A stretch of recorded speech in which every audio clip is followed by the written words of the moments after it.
historically as the collapsing of race and place, where the composition, in terms of like the people who live in the neighborhood, that those who are in the power to either give loans or write insurance policies or do anything kind of around the ownership of property and the financing of housing, create at least a two-tier, it could be more than two tiers, but at least in a separate and unequal system, a rating system based on ideas like risk and such like that, where different people will have different access to different types of financial products.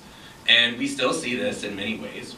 We saw, and there are, we have some laws. I'm going to say there are a couple other laws that folks fought for that are really important to this in addition to the Fair Housing Act.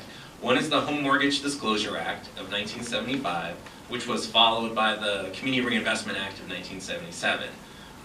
The Home Mortgage Disclosure Act was fought for actually by organizers in Chicago, on the west side and south side of Chicago, where there was rampant redlining, meaning banks weren't making loans specifically to black families. So they had to go to a second-tier market, also known as contract selling.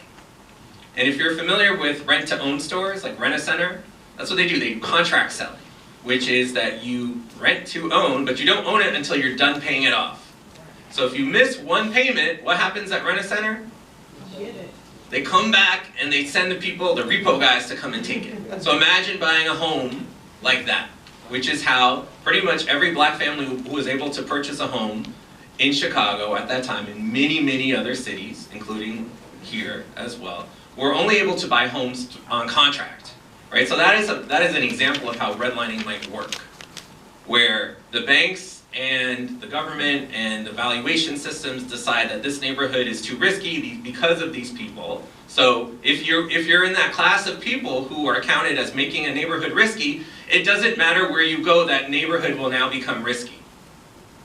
So the people who live in that neighborhood, the flip side of redlining is that in order to maintain a high rating, green or blue, but especially green on the different maps, and I can actually show you maybe later some of the maps for Westchester County, you not only need to be all white and high income, but you also have to have restrictions in place. The more restrictions, the better, to maintain your highest rating. So that's, again, a little historic context, but the idea is maintain, right? So there's two-tiered lending systems. You see if you go into a neighborhood where it's predominantly people of color, I know, so in the neighborhood where Banana Kelly is in the South Bronx, there are very few bank branches, first of all. We have lots of check cashers. In other states, you have payday lenders because it's legal. In New York State, so far, we're trying to keep the payday lending industry out of New York because we have a 25% criminal usury cap in New York State. Really important because every year the check cashers and also fintech are trying to get carve-out exemptions from this usury law so that they will have special privileges to make higher cost loans. And then watch out, the floodgates will open, because if you've been to a state where you can do that type of lending is legal, it extracts a lot. And that's why I like to think about this as like extractive economy, right? Like redlining is based on the idea of extraction, that you could extract resources and wealth and value out of some neighborhoods to make other places more profitable.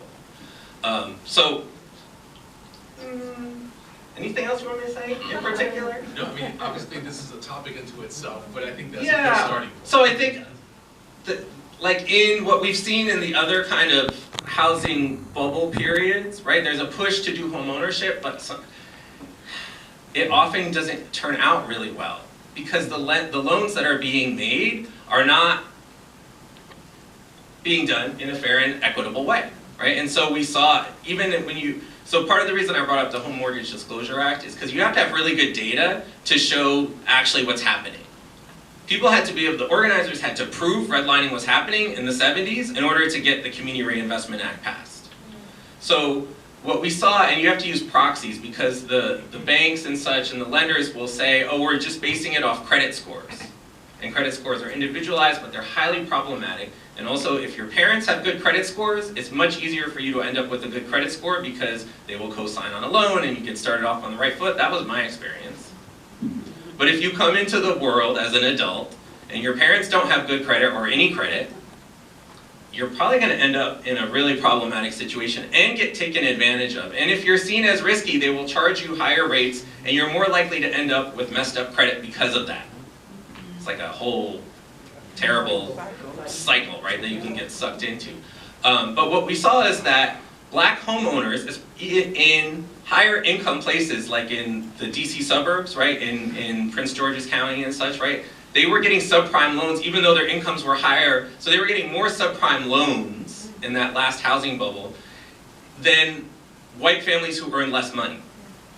Now the banks will try to say, well, it's credit score and this, but we don't have data on that, so we don't really believe them.